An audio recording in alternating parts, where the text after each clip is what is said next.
تبقي غلطانة لو بتشتري الكحك جاهز. بعد الوصفة دي عمرك ما هتشتريه تاني، لأن الوصفة دي وصفة زمان، وصفة أمهاتنا وجداتنا، الوصفة الأصلية للكحك. تاكلي كحك كده ما تبقيش عايزة تسيبيه من جماله، من ريحته، من طعامته، دايب كده دوب، وفي نفس الوقت الكحكاية متماسكة وجميلة. هتحشيها بقى زي ما انت عايزة، ملبن، عجوة، مكسرات، هتسيبيه سادة زي ما انت عايزة. كيلو الدقيق يا جماعة بيرمي معاكي كتير جدا. انت لما بتشتري الكحك بتشتريه من بره كيلو بعد ما بيستوي، وبيبقى بمبلغ كبير. فبتمن الكيلو اللي انت هتشتري بيه الكحك الجاهز ده انت ممكن تعملي 4 و5 كيلو. فالنهاردة الوصفة بتاعتي خطيرة بجد، عمره ما فشل معايا.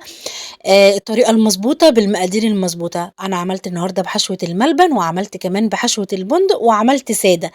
تعالوا معايا وأنا هقول لكم المقادير المظبوطة وطريقة التسوية. وكمان عاملة المحشي بندق، عاملاه ميني كده صغير عشان يا دوب يتحط في البق. عايزة أقول لكم خطير خطير خطير، اوعي تشتريه تاني. يلا بينا وأنا هقولك على الوصفات كاملة والطريقة كاملة. اول حاجه انا هحضر هنا الخميره بتاعتي. بجيب نص كوبايه من الميه الدافيه، بدوب فيها معلقتين من السكر، ولازم يدوبوا، يعني ادوب السكر كويس جدا. وبعد كده احط معلقه كبيره من الخميره واغطيها واسيبها على جنب لحد ما تخمر. هنا معايا الملبن بتاعي، وانا جايبه كميه قليله لاني انا بس اللي بحب الملبن. جبت بقى الملبن ورحت حطيت عليه كده معلقه كبيره من السمسم او معلقتين زي ما تحبي. والمعلقة الخطيرة بقى اللي هتودي طعمه في حتة تانية وهتخليكي بصي ريحته خطيرة بجد وتجنن، معلقة السمنة البلدي أو أي بقى نوع سمنة أو زبدة انت بتحبيه. بس طبعا السمنة البلدي لا يعلى عليها. وخلطتهم بقى كويس جدا مع بعض.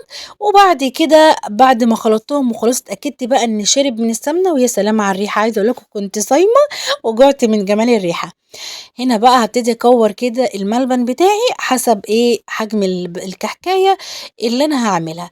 كده يبقى انا جهزت الخميرة، وجهزت الايه الحشوة بتاعتي، وكمان مكسرة بندق علشان مجهزة البندق، يعني علشان كمان ايه اعمل بيه الحشوة، حشوة الكحك بالبندق. هنا معايا كيلو دقيق. لازم دقيق يكون مخصوص للكحك والبسكوت او دقيق لجميع الاغراض. وانا بحب انخله، جبت الكيلو نخلته كويس جدًا. وبعدين هابتدي بقى أحط عليه الحاجات الجافة، هاحط كده ربع معلقة من البيكنج باودر وممكن ما تحطّهاش، وهنا معلقة ونُص من ريحة الكحك. وريحة الكحك دي بقى اللي بتخلّي الكحك بتاعِك مميز كده زي كحك زمان. لو أنتِ ما بتحبيهاش ممكن ما تحطّيش. بس لو عايزة الكحك بتاع زمان الأصيل الحلو بريحته وجماله، يبقى حُطّي ريحة الكحك. وحطيت معلقتين من السمسم، وبعدين نزّلت نُص كيلو ومعلقة من السمنة السخنة، ممكن طبعًا تبقى باردة، وممكن تبقى يا دوب مسيّحاها. بس طبعًا زمان أهالينا كانوا بيعملوا كميات كبيرة من الكحك، فكان لازم يحطّوا له السمنة سخنة ومقدوحة علشان الكحك عمره يبقى طويل معاكِ ومش يبوظ منِّك. لو أنتِ عايزة تعملي على البارد وعاملة كمية صغيّرة، يعني كيلو أو 2 بالكتير وهيتاكلوا بسرعة، تمام. بس ممكن الأضمن إن أنتِ يا دوب تدفّيه أو تسخّنيه تسخينة بسيطة. فزي ما تحبي، عايزة تعمليه على البارد، على الدافي، على السخن، زي ما تحبي. بس طبعًا لو كمية كبيرة زي ما قُلت لِك يبقى على السخن. هنا بقى باقعد أبِث فيه كده وأضمن إن الدقيق كلّه اتشرّب من السمنة بتاعتي، مش أقل من 10 دقايق، ربع ساعة تقعدي تبِثي فيه. شايفين لحد ما وصل للقوام اللي إحنا شايفينه ده، عامل زي حبّات الرمل المبلولة، شرّب السمنة كلّها، ما فيش ولا نقطة دقيق بيضة. بعد كده هاحط بقى الخميرة بتاعتي، شُفتوها فارت إزاي؟ وده سر نجاح الخميرة. لو ما فارتش معاكم يبقى مش هينفع، لازم تجربوا نوع تاني، لازم تفور معاكم وتتفاعل. وضفتها بقى على الكحك، ويا دوب بقى كده إيه باشرّب العجينة بتاعتي بالخميرة وألمّه، ما اعجنش كتير. شايفين هيبقى معاكِ عامل زي الملبن، طري كده وسهل التشكيل وما بيشققش معاكِ، وسهل كده ولين في إيدِك، وريحته كمان خطيرة، هو لسه أصلًا ما استواش ولا عملنا أي حاجة. وكده يبقى الكحك معايا بقى جاهز. اعملي زي ما أنتِ عايزاه، تشكليه بقى لأحجام كبير أو صغير، تعمليه بالمنقاش، تعمليه بالبصامة، تعمليه من غير أي تشكيل خالص براحتك. هنا إيه، أنا حبيت أميّز الكحكاية اللي هي بالملبن أعملها من غير ما أشكّلها، وأعملها الكحكاية كبيرة شوية، فعملت الكحكاية كده زي ما أنتم شايفين، فردتها الحتّة على إيدي وحطيت فيها قطعة الملبن من جوّه، قفلتها وفردتها. بس كده، وهابتدي أحطها إيه في الصينية بتاعتي. عايزة أقول لكم يا جماعة والله العظيم الكمية اللي اتعملت من كيلو دقيق هاوريها لكم في الآخر. أنا عملت صاجين الصاجات الكبيرة الحلوة دي بتاعة الفرن بتاعنا، وكمان صينية كبيرة اللي هي المستطيلة، يعني الكيلو بيرمي معاكِ.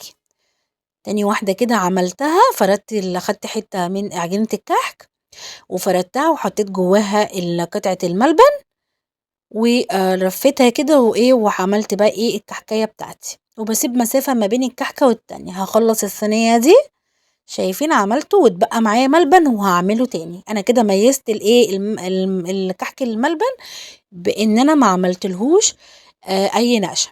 وهنا ابتديت بقى أغطي العجينة بتاعتي عشان ما تنشفش مني، وهاعمل بقى إيه يعتبر ميني كحك، اللي هو يا دوب يعني ما تقطميش تحطيها في البُق على طول. حتة العجينة كده وجواها البندقة، وممكن تحطي لوز، ممكن تحطي عين جمل زي ما أنتِ عايزة لو أنتِ بتحبيه بالمكسرات. وهنا ده بقى أميزه إن أنا أعمله بالإيه بالبصامة، حتة العجينة وبعدين ابصمي على طول. أول لمّا تعمليها كده ابصميها وهي على إيدِك، ما تستنيش لمّا ترصي الصينية كلها أو الصاج كله، لأ وهي على إيدِك كده ابصميها. شايفة الجمال صغنونة خالص كده. طبعًا ريحة الكحك في الإيد جميلة.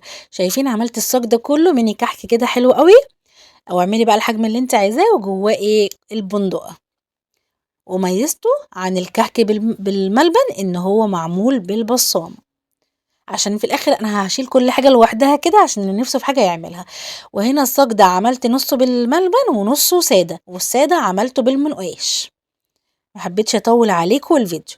طبعا بدخله بقى على درجة حرارة 170 درجة أو 165، ما تعليش عن 170 درجة، ويكون سخن من قبليها. أهم حاجة إن انت تسخني الفرن من قبليها، يبقى الفرن سخن.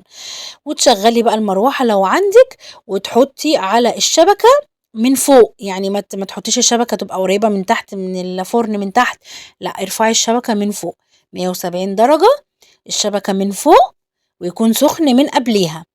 شايفين أول بقى لما ياخد تحميرة من تحت كده خلاص ببقى متابعاه، اروح مشغلة بقى الشواية، ومن فوق بقى دي درجة من فوق بقى زي ما انت عايزة تخليه لونه فاتح، عايزة تخليه ذهبي كده فاتح، عايزة تغمقيه شوية زي ما تحبي. اهم حاجة تابعيه علشان ما يتحرقش منك، وسيبيه بقى لما يبرد تماما قبل ما تشيليه.